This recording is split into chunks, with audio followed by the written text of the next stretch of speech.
Peserta bilang, loh kalau saya tidak diminta oleh pemilih, saya nggak akan ngasih gitu kan.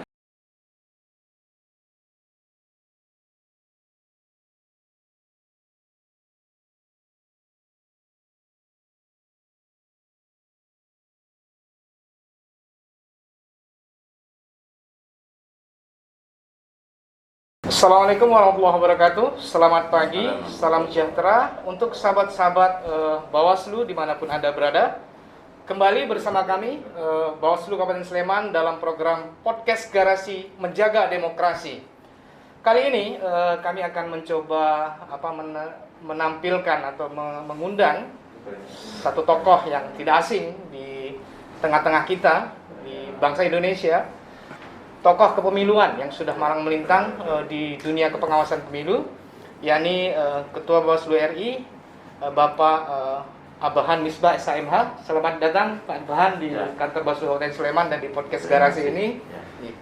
Mungkin dalam beberapa waktu ke depan kita mencoba untuk berbincang-bincang santai Pak Abahan terkait dengan hal-hal di kepemiluan dan demokrasi di Indonesia ini. Sebagaimana kita ketahui, sahabat-sahabat sekalian, Pak Abahan adalah seorang sosok tokoh yang sudah banyak berpengalaman di dunia kepemiluan, mulai dari pengawas di tingkat kota waktu itu ya Pak, di Semarang, kemudian ke Bawaslu Provinsi, dan terakhir di Bawaslu RI saat ini. Selain aktif di dunia kepemiluan, Pak Abahan juga aktif di organisasi sosial kemasyarakatan, mulai dari takmir masjid, organisasi profesi kepengacaraan, sampai LSM yang terkenal dulu itu di Jawa Tengah, KP2KKN, Jawa Tengah Anti Korupsi.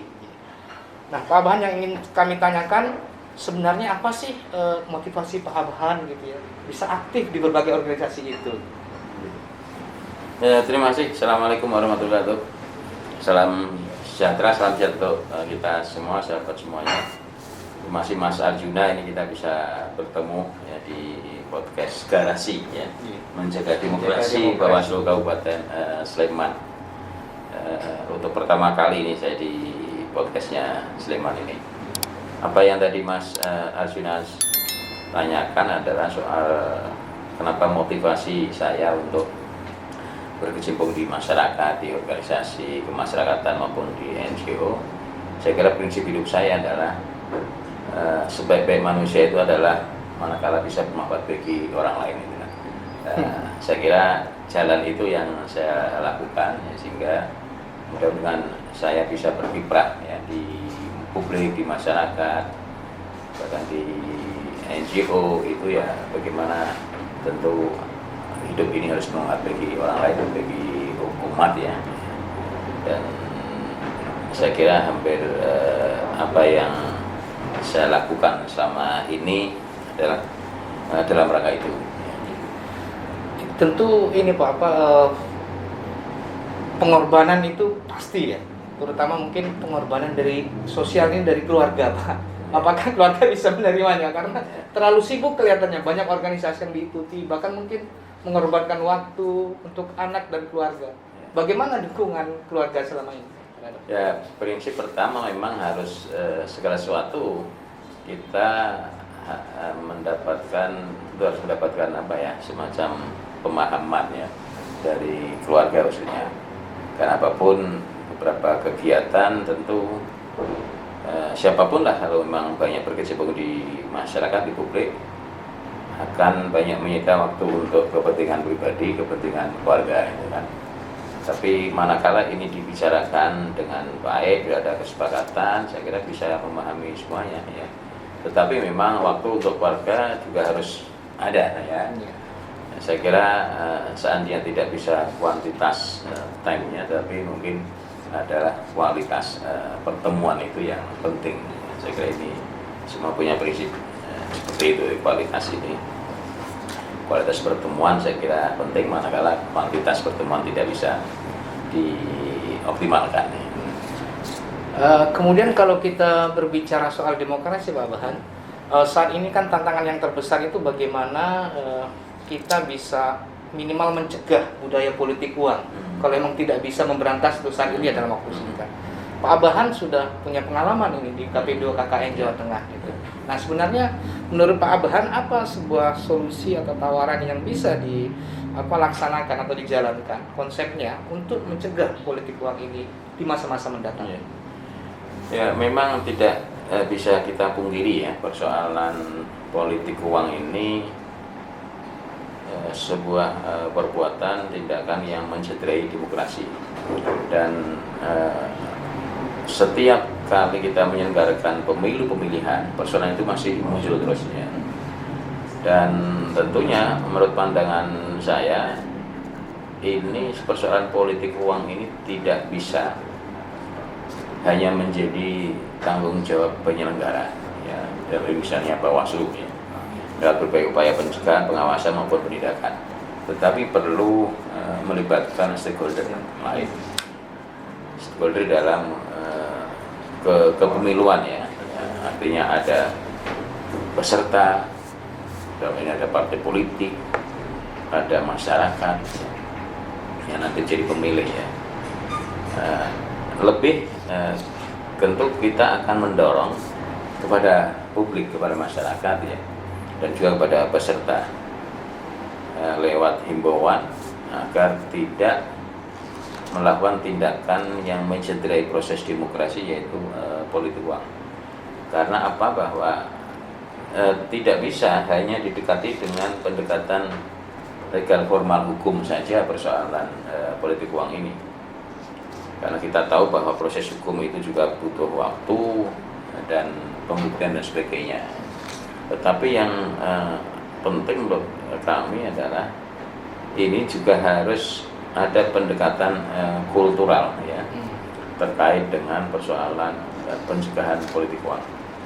Kalau toh kita tidak bisa menzerokan ya, menolkan di dalam setiap pemilihan, tapi kita harus bisa meminimalisir ya, meminimalisir, kita tekan sedemikian rupa agar tidak terjadi pelanggaran politik uang ini masif gitu kan. Karena sebetulnya secara legal pun sudah diatur dengan tegas ya. Bahkan misalnya di undang-undang pemilihan ya sudah mengatur sanksinya itu bagi pemberi dan penerima sama-sama bisa kena hukuman itu. Tapi kenapa persoalan ini kok masih juga terjadi gitu kan? Nah, inilah maka tentu yang kita butuhkan adalah bagaimana melakukan pendidikan politik kepada publik, kepada masyarakat akan bahayanya politik uang dalam demokrasi. Saya melihat bahwa persoalan politik korupsi di Indonesia ini tidak usai ya karena dari proses politik yang diwarnai oleh politik uang atau bahasa kerennya politik transaksional gitu ya.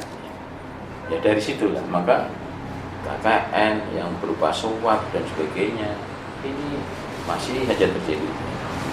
Ya beberapa minggu ini kita disajikan dengan berita Bupati OTT ya, karena suap, karena gratifikasi dan sebagainya.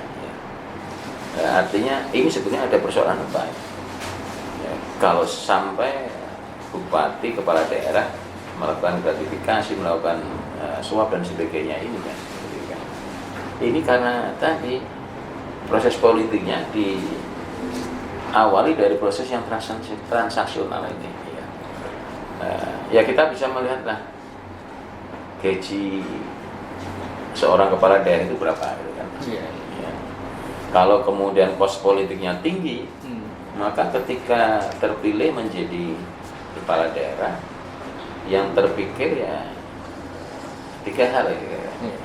Minimal 3 hal yang terpikir. Pertama,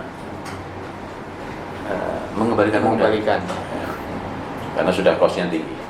Yang kedua, kalau ada modal harus ada benefit, ada keuntungan. Cari untung gitu kan.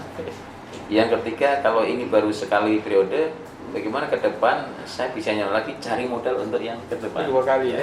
2 kali. akhirnya tidak lagi bisa berpikir untuk tujuan demokrasi adalah mensejahterakan dan keadilan masyarakat, tidak terpikir, tapi itu yang dipikir gitu kan. Lebih ke pribadi dan kelompoknya. Untuk itulah maka ini harus ada apa ya, semangat dari publik untuk berani mengkampanyekan gerakan politik uang. Apa yang menjadi program kami di Bawaslu sampai di breakdown ke teman-teman di kabupaten kota, ada desa anti politik uang dan sebagainya, itu dalam rangka untuk membumikan semangat ya, bagi publik untuk berani menolak politik uang. Ya, seandainya ini kan memang kayak dilematis, kayak telur kayak sama ayam. Kan?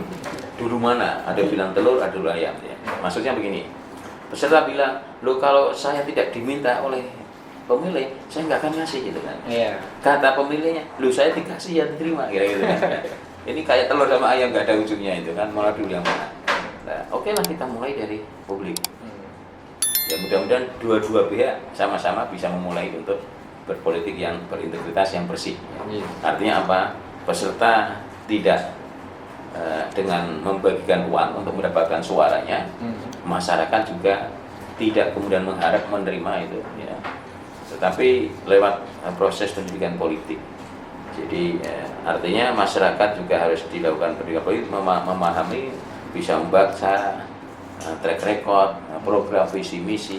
Artinya nanti kalau misalnya calon kepala daerah atau calon legislatif, asal dia punya track record yang baik, kemudian visinya baik, visi misinya baik, pada saat sama masyarakat bisa menilai, akan klop ketemu baik-baik semua gitu kan. Artinya apa? Tujuan dari kita berdiri demokrasi ini kan goalnya adalah tadi keadilan yang sejahtera. Ya itu aja kan. Nah, ini harus ada proses yang bersih. Jadi saya kira jangan hanya sekedar demokrasi ini adalah prosedural, tapi substantifnya adalah ke sana untuk mewujudkan pemimpin yang adil, yang amanah, yang bisa membawa kemajuan kesejahteraan bagi rakyat, bagi publik.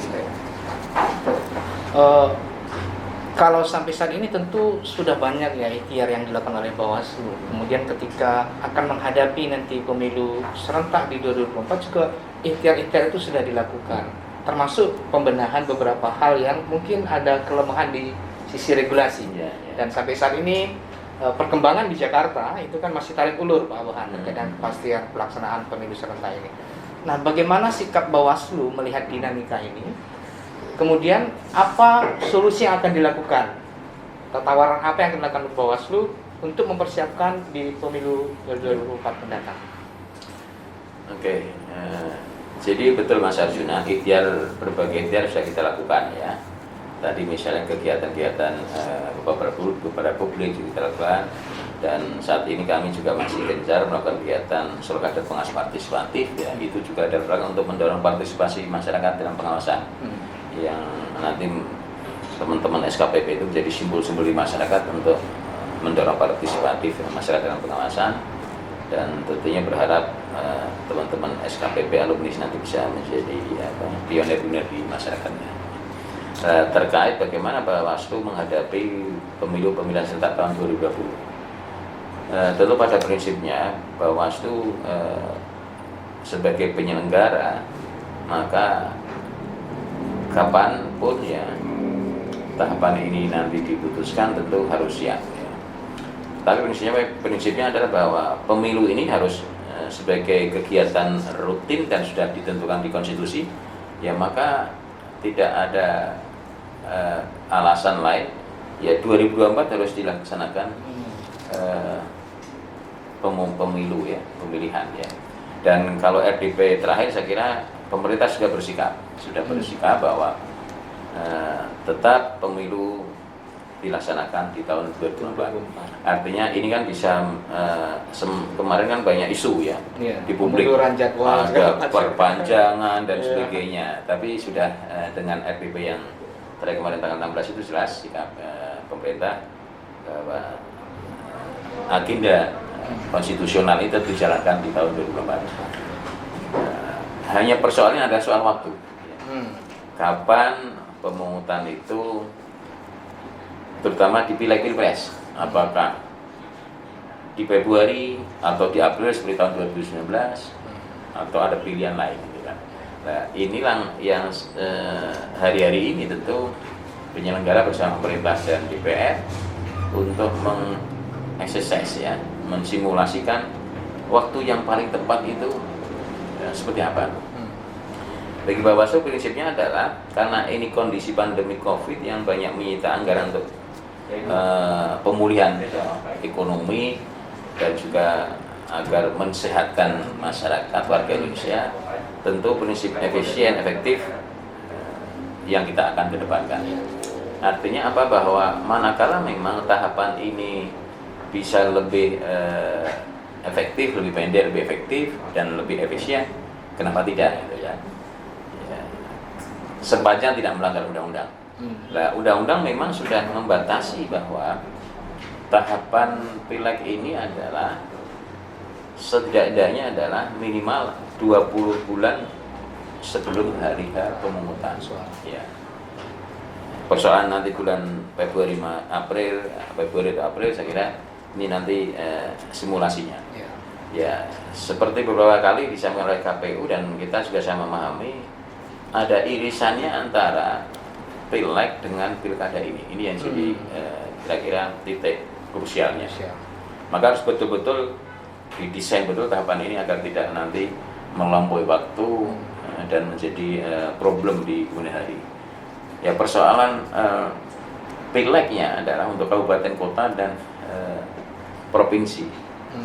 Ya, ketika misalnya nanti pemungutan suara pileg pilpres itu April ya, harus dipastikan bahwa bulan Agustus ini atau bulan ketika pendaftaran calon kepala daerah sudah ada keputusan jumlah berapa partai yang ada di Kabupaten X, partai apa, karena untuk menghitung alokasi kursi untuk bisa siapa yang bisa mengusulkan calon kepala daerah. Titik krusial di situ gitu kan. Apakah ya nanti kalau seandainya April bisa nggak mengejar itu? Saya kira penyelenggara dalam hal ini KPU, Bawaslu kan punya pengalaman juga. Ketika pelaksanaan 2019 dilaksanakan dengan 20 bulan sebelum tahapan pemungutan dan dilakukan di bulan April. Tinggal kira-kira ya, kalau persoalan adalah pada titik sengketa hasil di Mahkamah Konstitusi, tentu ini harus bicara bareng-bareng, tidak hanya penyelenggara, juga berdiskusi dengan MA, berdiskusi dengan MK, kira-kira butuh waktu berapa hari seandainya ada sengketa hasil, ada sengketa proses, agar tidak mengaruhi nanti proses-proses berikutnya. Ya. Tapi sekali lagi prinsipnya bahwa tujuan keserentakan ini dulu kan untuk efisien dan efektivitas. Ya. Artinya bahwa mestinya bahwa dengan keserentakan ini sisi anggaran harus lebih efisien, sisi waktu lebih efektif ya. Dengan catatan tidak melanggar ketentuan norma undang-undang. Tentu Bawaslu dalam konteks ini tentu akan memberikan berbagai masukan pertimbangan soal nanti diskusinya soal desain tahapan ini dari aspek penanganan pelanggaran maupun penyelesaian sengketa, karena di waktu-waktu tahapan ini kan ada hal yang memang menjadi kewenangan Bawaslu dalam menyelesaikan sengketa proses maupun pelanggaran ya. Ini biar tidak nanti jadi persoalan mempengaruhi pada tahapan-tahapan berikutnya. Tapi secara umum bahwa kami jajaran Bawaslu siap untuk melaksanakan tahapan pemilu pemilihan serentak tahun 2020 2024 yang kalau toh nanti tahapan dimulai tahun 2022 di bulan apa ya, prinsipnya kita sudah siap, apalagi kawan-kawan di kabupaten kota ini masih eksis nanti sampai tanggal 15 Agustus 2023. Jadi tahapan dimulai tahun 22 di bulan apalah misalnya Agustus sudah ada pengawas kabupaten. Jadi prinsipnya harus siap melakukan tahapan pemilu pilkada 2024. Ini mungkin pertanyaan terakhir Pak Abhan, sedikit pesan-pesan ini untuk generasi muda di tanah air ya, sahabat-sahabat kita, bagaimana atau apa yang perlu mereka lakukan untuk membangun demokrasi di tanah air ini di masa-masa mendatang. Ke depan ini adalah masa-masa ya kesempatan bagi generasi milenial ya, untuk berperan aktif dalam proses demokrasi ini. Contoh misalnya sebagai pemilih pemula, maka ini generasi milenial, generasi muda yang akan menentukan masa depan bangsa ini seperti apa. Maka pesan kami adalah bagi generasi muda, generasi milenial, ketika nanti masuk DPT menjadi pemilih, gunakan hak pilih Anda dengan sebaik-baiknya. Tentukan pilihan Anda dengan memilih orang-orang yang terbaik.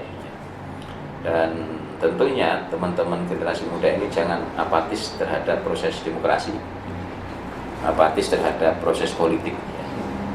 Jadi jangan berpedoman saya nyoblos atau tidak, saya cuek atau tidak, nggak ada pengaruhnya dengan persoalan nasib saya gitu. Jangan itu. Tetapi bahwa politik ini penting ya untuk menata bangsa dan negara ini ke depan harus lebih baik. Maka bagi generasi muda sekali jangan apatis, ikuti misalnya ada kegiatan pendidikan politik ya. Dan tentu sebagai generasi milenial yang punya idealisme yang masih tinggi ya, peran-peran itu banyak dilakukan ya, dengan berbagai kegiatan yang sifatnya melakukan pendidikan politik kepada publik ya. Saya kira itu Mas Arjuna. Terima kasih Pak Abhan, obrolan singkatnya di podcast Garasi ini. Demikian sahabat-sahabat Bawaslu dimanapun Anda berada di seluruh wilayah Indonesia. Demikianlah beberapa pertanyaan santai dengan Ketua Bawaslu RI Bapak Abhan SHMH yang telah berkenan untuk memberikan pesan-pesan pandangan terkait dengan bagaimana kita bisa bersama-sama mengawasi pemilu serentak 2024 dan untuk menyelamatkan demokrasi di Indonesia di masa-masa mendatang. Terakhir dari saya, kita akan bertemu kembali dalam seri-seri podcast Garasi selanjutnya. Lebih dan kurang kami dari Bawaslu Kabupaten Sleman mohon maaf. Wabillahi taufiq wal hidayah. Wassalamualaikum warahmatullahi wabarakatuh. Salam Garasi menjaga demokrasi.